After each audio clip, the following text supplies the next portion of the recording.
Hello, आज बनवलेला आहे cafe style cheesy corn paneer sandwich. यामध्ये कोणताही सॉस, मेयो, चटणी यातलं काहीही यूज केलेलं नाही आहे आणि तरीही एकदम टेस्टी झालेलं आहे। ही तुमचे ब्रेकफास्टची परफेक्ट रेसिपी आहे किंवा अगदी तुमच्या छोट्या मुलांच्या टिफिनसाठी पण अगदी बेस्ट रेसिपी आहे। चला तर रेसिपीला सुरुवात करूया। इथे मी एका कढईमध्ये 2 चमचे बटर घेतलेले आहे। याऐवजी तुम्ही तूप सुद्धा वापरू शकता। त्यामध्ये 7-8 बारीक चिरलेल्या लसूण पाकळ्या घातल्या, त्या 1-2 मिनिटं परतून घेतल्या। त्यानंतर एक बारीक चिरलेला कांदा घातलेला आहे, तो सुद्धा छान परतून घेतला। अगदी भाजी नाही करायची आपल्याला, अगदी 2-3 मिनिटच परतून घ्यायचं आहे। त्यानंतर थोडे स्वीट कॉर्न घातलेले आहेत। या सगळ्याचं जे प्रमाण आहे ते आपण आपल्या आवडीप्रमाणे कमी जास्त करू शकतो। मी इथे 1 वाटीभर स्वीट कॉर्न घेतलेले आहेत, हे बॉईल वगैरे केलेले नाहीये।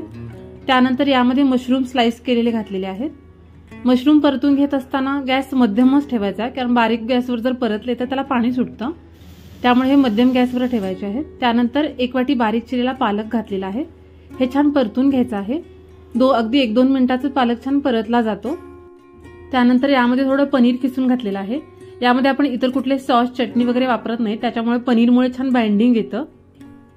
हे छान एकत्र करून घेतलं।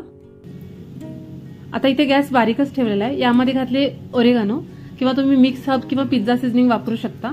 थोडेसे चिली फ्लेक्स घातले, तुम्हाला जसं तिखट पाहिजे त्यानुसार चिली फ्लेक्स यूज करायचे आहेत। चवीनुसार मीठ घातलं। यामध्ये चीजचा वापर करणार आहे, त्यामुळे मिठाचा वापर बेताने करायचा आहे। 1 चमचाभर मिरी पावडर घातलेली आहे। आता हे सगळं एकदा छान मिक्स करून घेतलं आणि गॅस बंद केलेला आहे। गॅस बंद करून झाल्यानंतर यामध्ये चीज खिसून घातलेलं आहे। चीजची क्वांटिटी तुम्ही आपल्या आवडीप्रमाणे ठरवू शकता। यामध्ये मी प्रोसेस चीज वापरलेला आहे। आता हे सगळं छान मिक्स करून घेतलं आणि आता इथे चीजी कॉर्न पनीर स्टफिंग रेडी आहे। आता याचा आपण सँडविच करायला घेऊया। इथे मी ब्रेडला बटर लावून घेतलेला आहे। दोन्ही ब्रेडला छान बटर लावून घेणार आहे। तुम्हाला आवडत असेल तर तुम्ही तुपाचा पण वापर करू शकता। त्यानंतर यावर आपण जे स्टफिंग बनवलं होतं ते आपल्या आवडीप्रमाणे छान पसरून घेतलं। मुलांना पनीर, चीज ह्या गोष्टी खूप आवडतात, त्यामुळे जरी यामध्ये सॉस, चटणी काही नसेल तरी हे टेस्टी लागतं आणि या निमित्ताने यामध्ये थोडासा पालक सुद्धा खाल्ला जातो। आता या ब्रेडला मी वरून सुद्धा बटर लावून घेतलेलं आहे। ग्रिल पॅन मी ऑलरेडी गरम करत ठेवलेला आहे, त्यावर आता हे सँडविच आपण ग्रिल करून घ्यायचे। आता सँडविचला वरून सुद्धा थोडंसं बटर स्प्रेड करून घेते।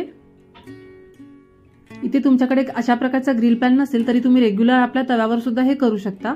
याने टेस्टमध्ये काही फारसा फरक पडत नाही, फक्त त्यावर ग्रिल मार्क्स येणार नाहीत, त्यामुळे तुम्ही रेग्युलर तव्यावर सुद्धा हे करू शकता। हे थोडंसं असं प्रेस करून घेतलं म्हणजे छान ग्रिल मार्क्स येतात आणि अशा प्रकारे इथे ही चीजी कॉर्न पनीर सँडविच रेडी आहे। आता आपण हे सर्व करूया।